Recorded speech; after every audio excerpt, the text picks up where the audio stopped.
Maneva na sema PENDREAM TV. PENDREAM TV de osia dem yopo. You are once again welcome to PENDREAM TV, the only channel that brings you the best and latest updates in politics. If you are new here, please don't forget to subscribe to the channel, hit the notification bell, like and also share to other members to watch as well. You can equally leave a comment at the comment section after watching or send us a voice note on our WhatsApp number. It is 0277128777. Thank you. I want you to join me listening to what Pratt has also come out to say about Godfred Dame's issue as Attorney General, and also went after Mahama Ayariga and Ken Ofori, and also recounts how Ofori deal with some people ruthlessly during his time. Without much ado, I would like you to join me listening to what he said into detail. Thank you. To Parliament, and then there's Parliament. Why did you apologize? Did you enter the minister's house? Did you send those men? Did they ask for your approval? So why apologize? If Parliament felt necessary to intervene, the logical step was to ask for an explanation, not to offer an unsolicited apology. And why only this case? Did Parliament apologize to the Emirati woman who was abducted or to Bongo ideas? If not, then do now. Do so now. They are human beings too. Is the ex-minister a member of Parliament? Does he have immunity from such searches and arrests? If not, why should investigating him attract parliamentary scrutiny? Mr. Pratt.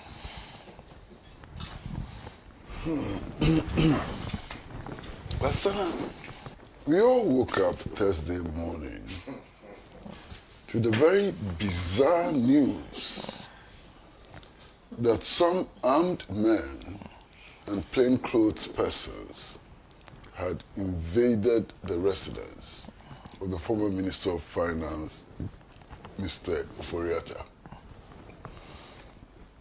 Indeed, we're all looking for answers to the very nagging questions which were thrown up when I heard the special prosecutor make statements on the incidents.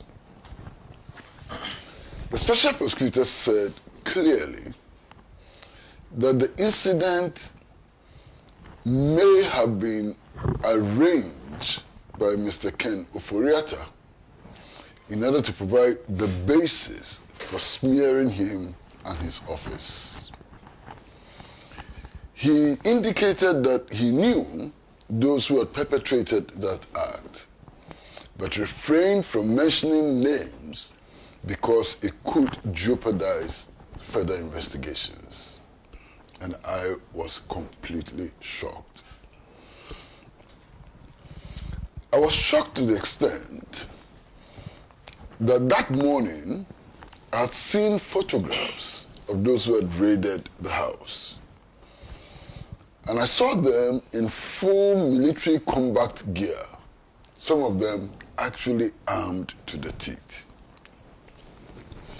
And I said to myself that if former ministers could organize such numbers of well-armed, uniformed persons to raid houses, what else couldn't they do? That was very frightening. It was a really serious national security situation. Who had the power, the ability to mobilize such armed men to do what was done at Mr. Ken Ofori's house? But you see, the matter keeps getting complicated. I also heard Honorable Mahama Ayariga actually apologize for the act. He actually apologized profusely for the act. And I ask the same questions that everybody is asking. Was he the man who sent the people to the house? How was he involved in that act to warrant his rendering an apology? Not a private apology, a public apology in Parliament. What did he know about the act?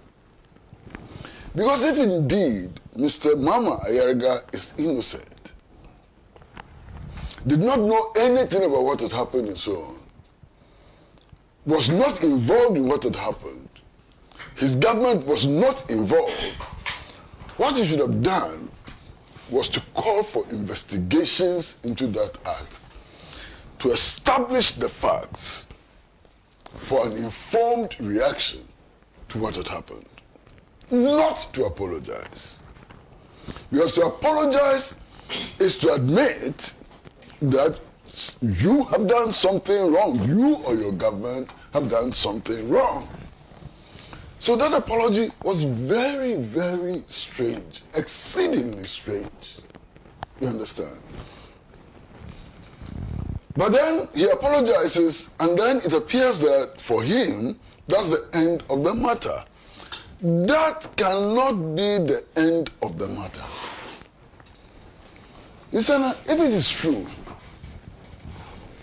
that this whole thing was orchestrated by Mr. Ken Ofori as the OSP alleges, my goodness, we are in trouble. Now, if it is not true that all of this was orchestrated by Mr. Ken Ofori himself, and that some strange individuals orchestrated it, it's also very frightening. Now, I think that all of us, whether we are members of the Movement for Change, the New Patriotic Party, or the National Democratic Congress, or CPP, have an obligation to stand up for the rights of citizens, to protect citizens from arbitrariness, and so on. We have a responsibility so to do. Because today, it may be Mr. Ken Ofori that we don't like. We may have reason not to like. Tomorrow, it can be Solomon Owusu. The next day, it may be Sana.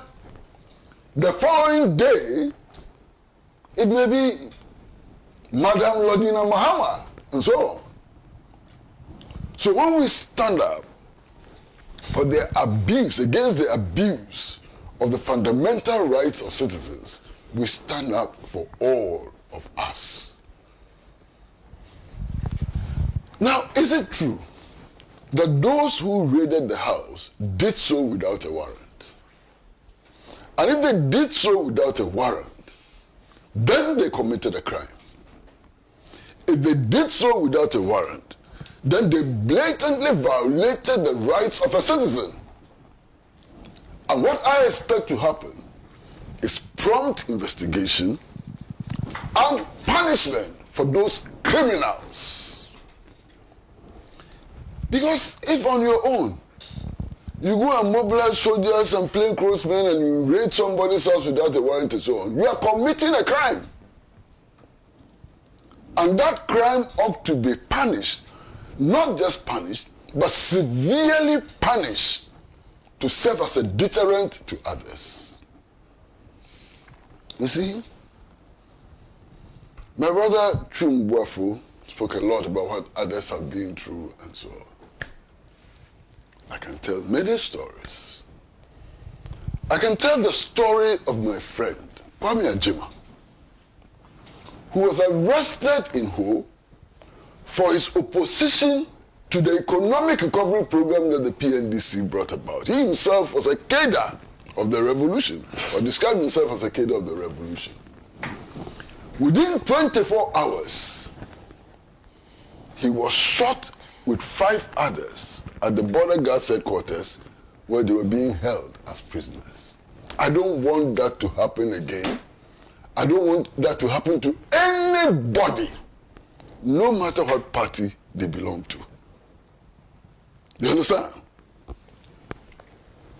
I recall the case of Yeye Boy, and this is very well documented. Yeye Boy, who was a herbalist and spiritualist, whose dead body was recovered from somewhere around the whole sports stadium, because somebody had alleged that he was doing juju against the leader of the revolution at the time. I don't want that to happen again. You understand? So many things have happened in the past. And there's no doubt in my mind at all that in the last 8 years of the MPP administration, the Akufo-Addo administration, horrible things happened to innocent people. There's no doubt at all in my mind. Okay?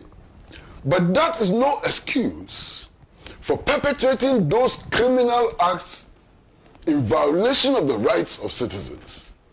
And I am completely disgusted at any raid on anybody's house without legal authority. We must condemn it with all the vehemence we can find. And I expect that there'll be a full-scale investigation, proper investigation into this act of banditry, and that those responsible will be punished according to the laws of our country. And there can be no compromise on this matter. That's number one. Now, number two. As far as I know, unless there is any evidence to the contrary, as we speak in the studio now, no matter what Godfred has done or may have done, he has not even been charged. He has not even been charged. Now, under the laws of Ghana, no accused persons is compelled to give evidence against himself. And indeed, if the police arrest you, or any arresting authority arrests you, and is investigating you for even murder, and so on, you have a right to refuse to cooperate. You have a right to refuse to cooperate. The relevant agency, police, whatever, has a right to compel you to appear. They can go to court for a warrant of arrest and so on. But you as the individual are not under any obligation to present yourself or to contribute to the building of evidence against you. That's what the law says. And I think that this needs to be respected.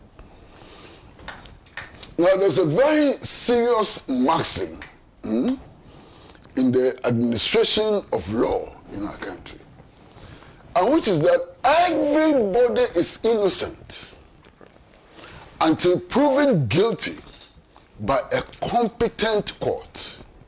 Not just a court, but a competent court, which means that the court which claims to have proven you guilty must have jurisdiction over the matters before it. Okay? So as we stand now, today, yes, we can be glib about it. We can call Mr. Ofori a criminal and so on. That's just being glib about it. There is no basis today for referring to Mr. Ofori as a criminal. He's not a criminal. He has not been convicted by any court. That does not mean that he should not be investigated. He should be investigated. I will be happy if he's investigated. And I'll be happy if it's investigated because of all the allegations which have been made, all the claims which have been made, and so on. Claims about conflict of interest, and so on, about so many things. And so on. We need to bring these matters to some finality. You understand? For example, it has been alleged that Data Bank became transaction advisors for the loans that we took, and that Data Bank gained financially from those transactions. Is that true or not? We need to establish the facts. And if that is true, we need to raise more questions and so on. So I have no difficulty, no problem whatsoever with Office of Special Prosecutor, Attorney General, the police, Yoko, or any such institution trying to establish the facts, trying to build up empirical evidence for dealing with these allegations and claims against Mr. Ofori. Now, what is the crux of the matter? What is leading to his declaration as a wanted man? And so, the special prosecutor claims that he was invited to come and assist with investigations. That through his lawyers, some kind of medical, he says that is not an authentic medical report, but something from a hospital was sent to his office indicating that Mr. Ofori is unwell and would therefore not be able to avail himself, for these investigations. The special prosecutor does not believe that this medical report is authentic or has any value. He says that this so-called medical report does not indicate that Mr. Ofori is incapable of coming back to the jurisdiction to assist with investigations. Fine. So it may well be, from the special prosecutor's point of view, that the medical report is defective. That does not confirm or deny the fact that the man could be indisposed. Because if the medical report is defective, it doesn't mean that the man is not indisposed, and so on. So, if the lawyers of Mr. Ofori or Mr. Ofori himself is able to present an authentic medical report which confirms his indisposition, why issue an arrest warrant? I don't know. Maybe people who are better vexed in the law and so on may be able to explain. Now, I've spoken to a number of lawyers, and what strikes me is the disagreement amongst lawyers. I've spoken to lawyers of my friends of mine who are lawyers, long-standing, lawyers, and they cannot agree. Some actually say that the Office of Special Prosecutor or prosecution or whatever cannot issue wanted notices and so on. Some say that he cannot, and that only a competent court can do so. Some have argued that he can do so as an investigating authority. I'm not going there. All I want to do is to demonstrate that this is a contentious issue and that there are two sides to it. Finish. Okay. Now, the Office of Special Prosecutor, I think that there's a huge problem with its very origin. Okay? And many of us spoke out, but unfortunately nobody listened to us. And nobody has listened to us up to today. The reason why the office was created, according to the former president Nana Addo Dankwa Akufo-Addo, was that he didn't want prosecutions for corruption and other issues to be tainted with politics. And that because the Attorney General is appointed by him and works in his cabinet, there will be a tendency to reduce such prosecutions to a political fight and so on. So they wanted to insulate the prosecution of corruption and so on from this political propaganda and so on. That was the objective. Now for me, that is very strange thinking, having regard to the fact that even the special prosecutor is also appointed by the president. Like the Attorney General, the special prosecutor is also appointed by the president. So, what is the difference? Baffling. Completely baffling. Okay. Then you go into a constitution and then you realize that the power to prosecute is vested solely in the Attorney General. But somehow, in our frenzy to do the bidding of the then president and so on, we said, oh, we can actually take some of those powers and give it to a special prosecutor. On what basis, under what law? It doesn't make any sense. If you want to give the power to prosecute to another institution and so on, you needed to amend the Constitution. We refused to amend the Constitution, and we came up with this contraption, which has now become a problem for everybody. You understand? We came up with this contraption, foolish contraption, which has now become a problem for everybody. Now, there is this vexed issue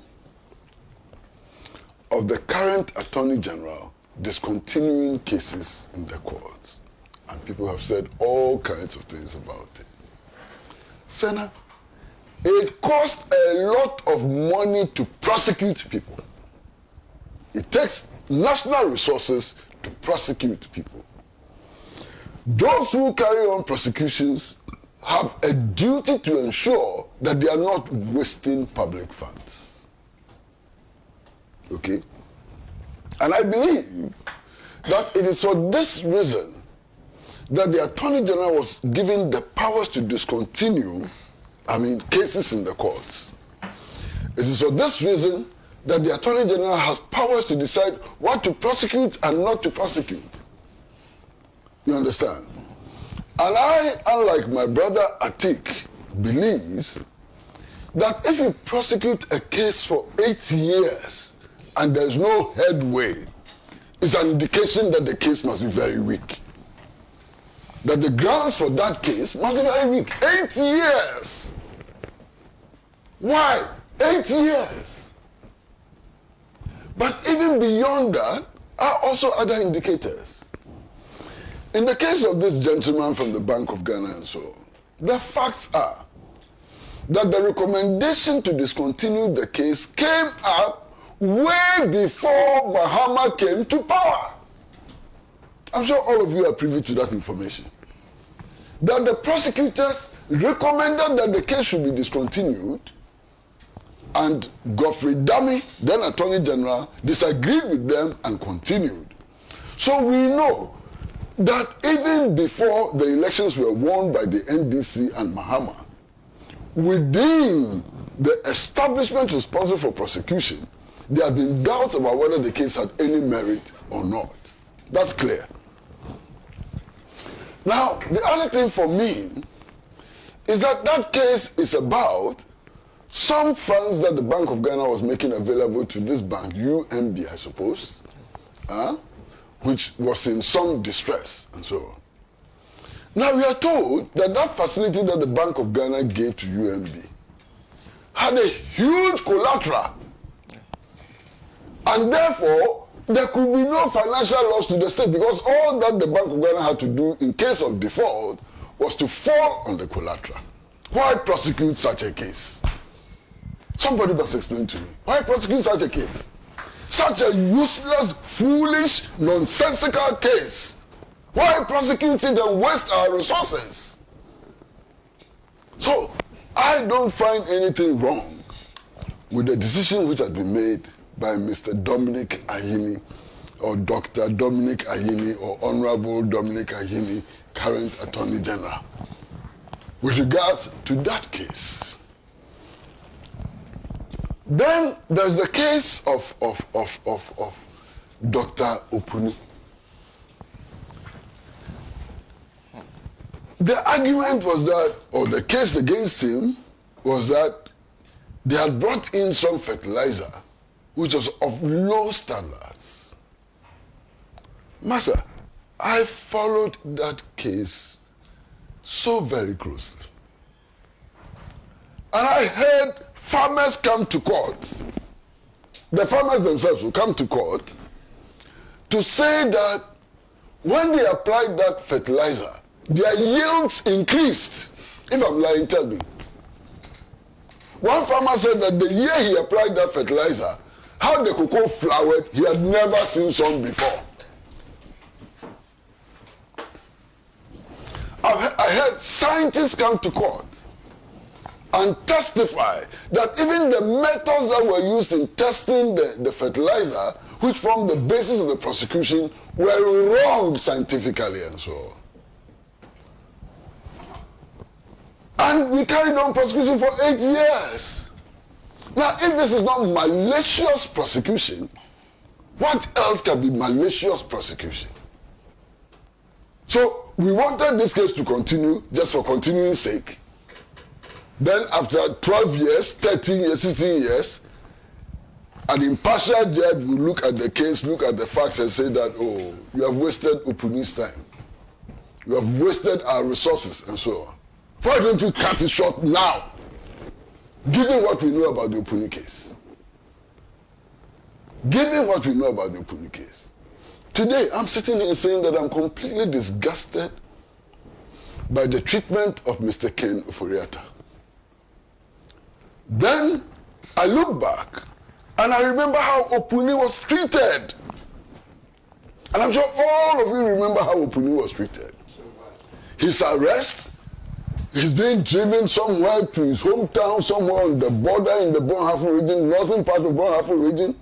The ordeal he went through in Kumasi and so on. I remember all of that vividly. Ken Ofori has not suffered 10%.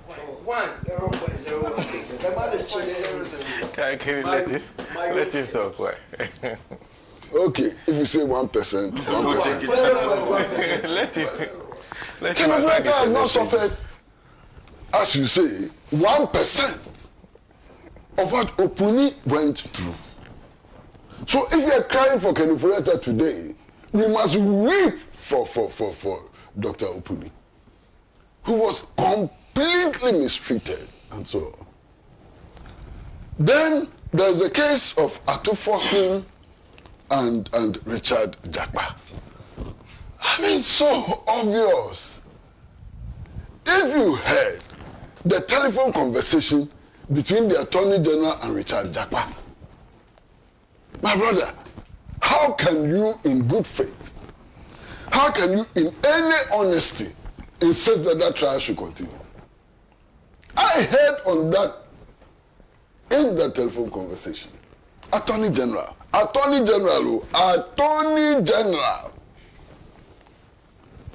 telling an accused person to go and fake evidence and put before the court.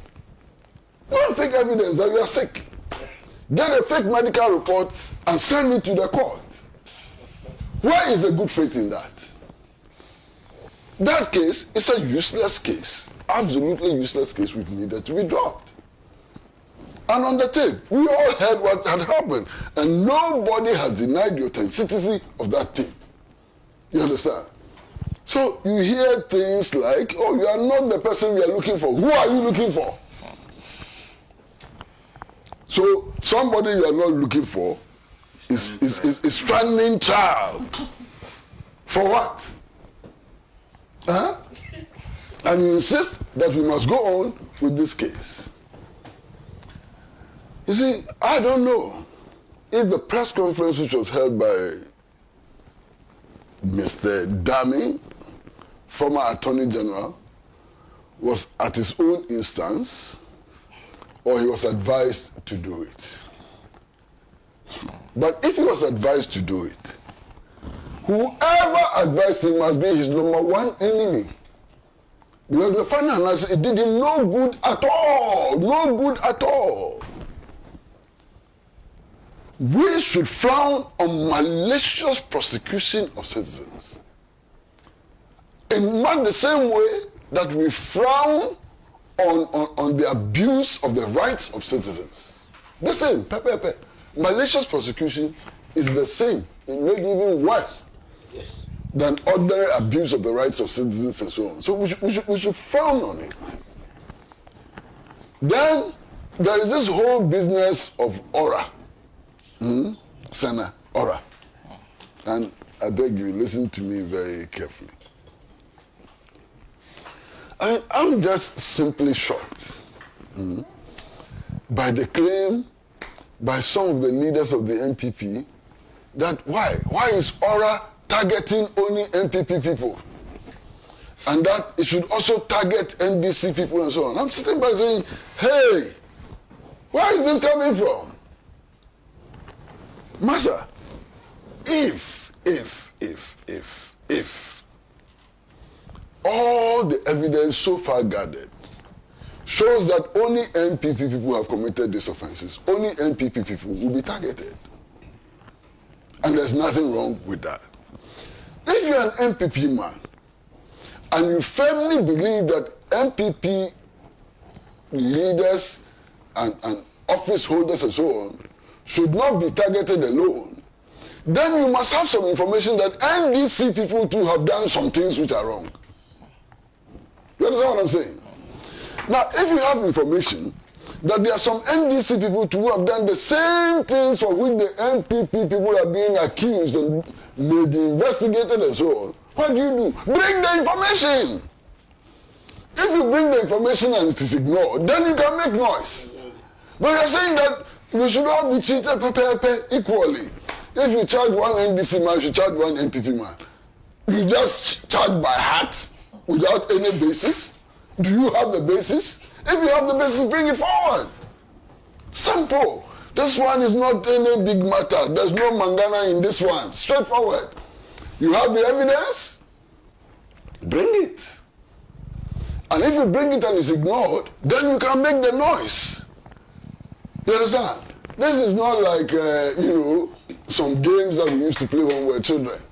One here, one there, one here, one there. No. This is evidence-driven.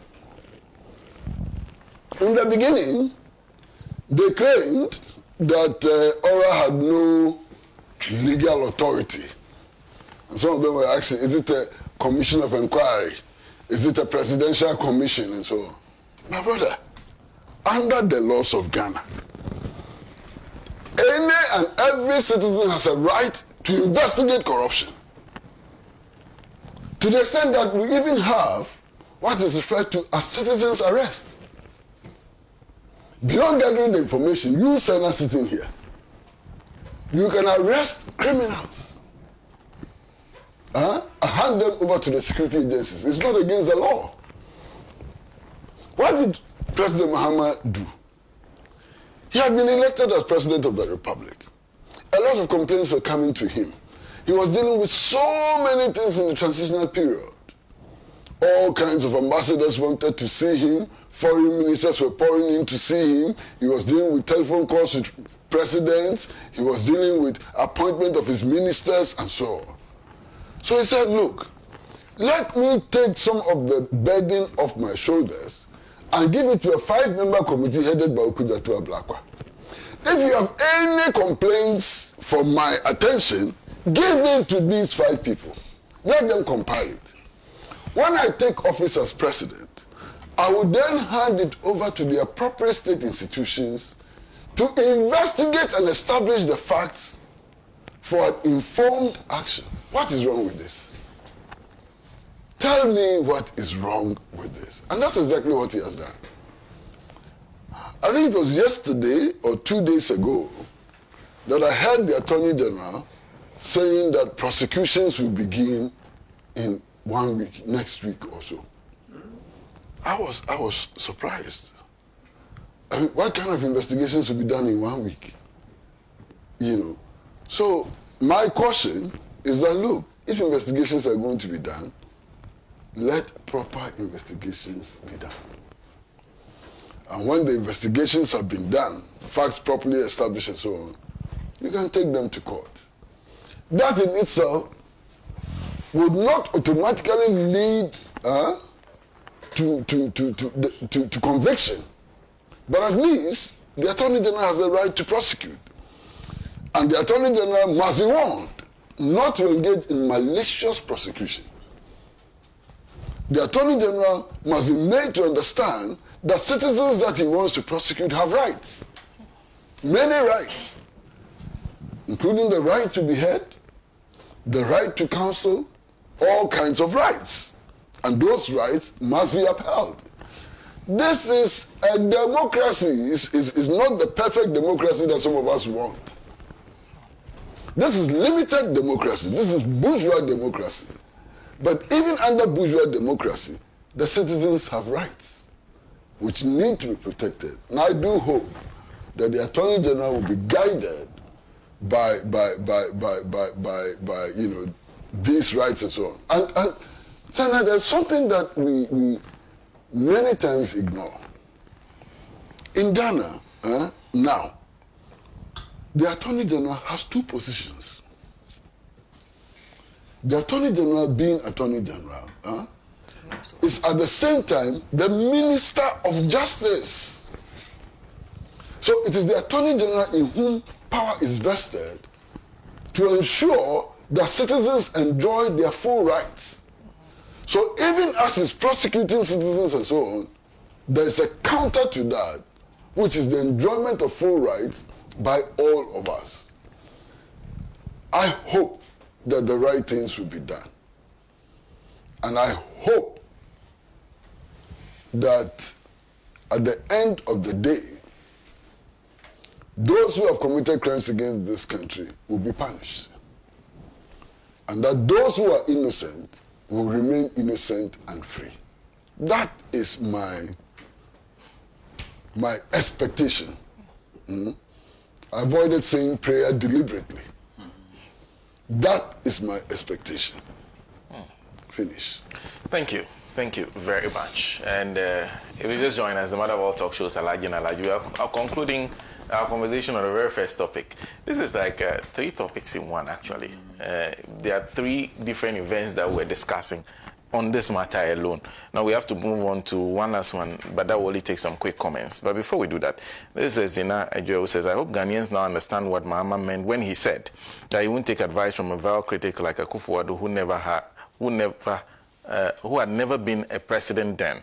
The mess created by Akufo-Addo is even more proof than Mahama, more of a proof that Mahama was very right. And then he says the OSP is simply engaged in impression management. When did he start with the investigation of Ken Ofori, the money pastor? When was that report brought to his attention? Where was he when Ken Ofori, the money pastor, left the shores of Ghana? Thank you. This is Masola Kwabli who sent this. Says, Afeni says Ken Ofori was traumatized after hearing that he was labeled as a fugitive of justice. My question to this is, how can one in the United States of America get traumatized by a mere labeling in Ghana? They should thank their gods anytime they go on their knees that we have a president in the person of JDM who is compassionate. If not, they won't even get the mouth to be talking in this country. Masola probably sent that from Ayawaso East.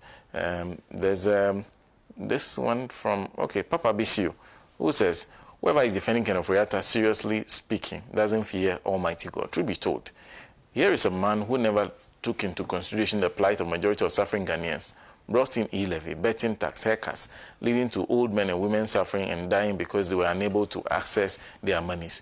Dubious SML deal, Mackenzie dubious deal, leading to judgment debt, reckless expenditures with no results on Odo Drain, National Swimming Pool Cathedral, Polugu Dam, Ejapa deal, Sky Train, collapse of indigenous banks, leading to a lot of workers in the banking sector becoming very poor because of no job. By Zeta Bank and Enterprise Insurance kept on flourishing to the detriment of majority of suffering Ghanaians. He must be made to face the law for causing financial loss to the state and retrieve all cash from him or else forfeit all his property. This Papa Bishio sent that. Thank you very much. There's Hadi and Pig Farm who says, good morning. The good people of Ghana don't care about the health of Ken Ofori. When he was using people's pension and generational investment for DDEP out of his own reckless borrowing, did he care about their welfare? Every nation, wrecker, and dishonest person has a very good excuse as to why they can't appear before a jury. But when you were looting the country and creating a mess, none of you were sick. A native doctor who calls for the rain to come should not be afraid of the thunder and strike that follows. Honorable Ayariga should be ashamed of himself. Did he or the MPP apologize to Mr. James Ajeni Boateng for the dawn raid on his house in 2017, all in the name of looking for stolen cars? That's coming from Hadi, who sent that from Pig Farm. Those are just some of the comments that I was just going through. We have to move on to very next discussion. And that's on the engagements with the IMF this week. Thank you for staying tuned. PENDREAM TV really appreciates your time on the channel. And once again, we said, God bless you for the good work you are doing and continue to do for us. And to all our new members, we urge you to subscribe to the channel. Hit the notification bell, turn it on to all posts so that you'll be notified daily of anything that will be loaded onto the channel. Thank you. Shalom. Dedi kama mamena PENDREAM TV ase. Na so far so good. Say open online portal e wo Ghana. Nipa share, nipa follow, nipa comment here. To my best of knowledge, without any biases, PENDREAM TV.